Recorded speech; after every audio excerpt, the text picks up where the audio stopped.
Hi guys, good evening, and welcome back once again to the EdWord. I'm your host, Eddie, and in tonight's video, I'll be doing my episode review for the latest episode of AMC's Fear the Walking Dead.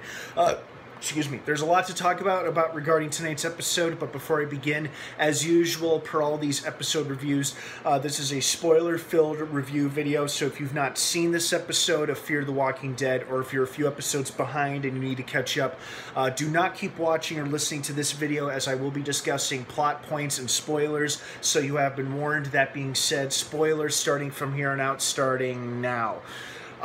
Good episode. Good episode. It wasn't my personal favorite. I didn't love it as much as I've enjoyed episodes in the first half of this season, but it did pick up a little bit towards the end there, and I'll get to that in a moment. But I feel like this episode, you know, even though it wasn't my favorite, it presented, the story presented a fascinating concept. You're in the zombie apocalypse, you're trapped in a house due to zombies or bad weather, which in this case it was both, and the person you find yourself trapped with is the last person you want to see. The person who's caused you the most pain, or is the direct or indirect responsible one for causing the source of all your pain or your recent trauma, and you're stuck with this person, you're trapped with them. And that is a fascinating, interesting concept, especially for a show like this.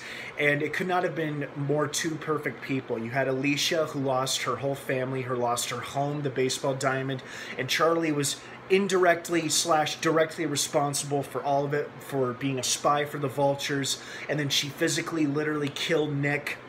And of course, Alicia has every right, every reason to hate and want to kill Charlie, and yet she just couldn't do it. You know, for a while there, I really thought she was going to kill her. Now, I admit it would have been a little dark to see on TV killing a 12-year-old girl, but Walking Dead has done similar stuff like that before in the past, where we've seen on-screen and off-screen deaths of children, so it wouldn't be much of a push for Fear to pull that particular trigger, but they didn't. You know, they strongly implied that they could have, but they didn't. And what I also liked about this episode was that it felt like not necessarily a homage, but it definitely had familiar elements to the original classic horror film Night of the Living Dead from 1968, George A. Romero's first movie, and his first zombie movie, considered to be, like, he's considered the godfather of zombie movies. Anyway, but this episode had a similar premise: people trapped in a house, walkers outside, zombies outside of the house, and there's conflict and tension between the people in the house, and they're trying to keep the walkers out while trying to survive each other as well. And I feel like this episode was like an indirect homage to that groundbreaking film. So I really, as a fan, as a zombie horror fan, and as a Romero Walking Dead fan, I really enjoyed that and really appreciated it as well. But again, getting back to the thing that I really liked the most about this episode was the internal conflict Alicia was facing. Do I kill this girl or do I let her live? How angry am I? Do I really want to see her dead? It was like this back and forth battle she was having with herself. And this is probably the most unhinged we've seen any character in this show, at least. A couple seasons ago, we saw Travis absolutely lose it when he beat those two college boys to death when they revealed that they killed his son back in season 2. So obviously he really cut loose there. And then of course we've seen Morgan, Rick, and plenty of other characters in this universe lose their cool.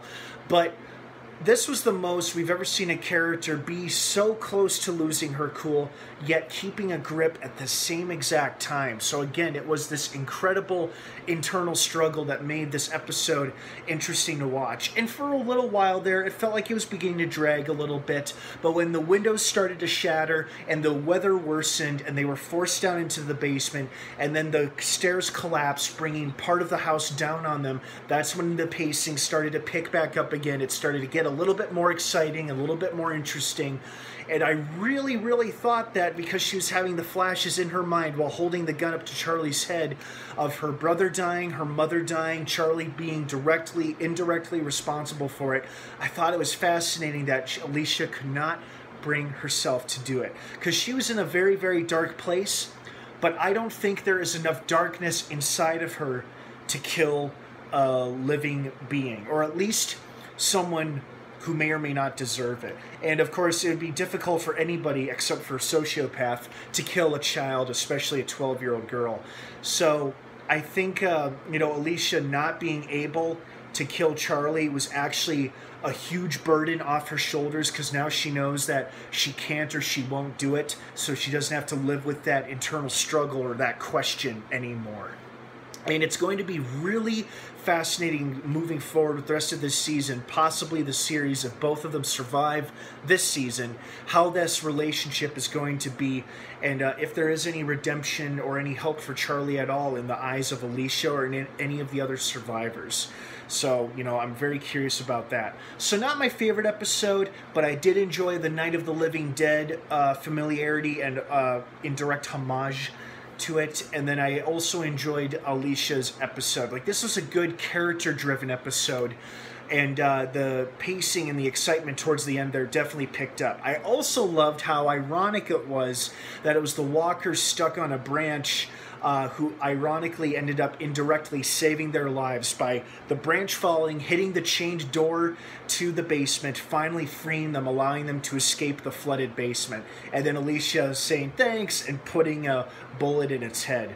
It was one of those great, it was like a perfect example of one of life's many almost tragic but very ironic twists. A perfect example of one of life's many ironic twists, both in the real world and in television. So I liked that. I thought that was a good moment.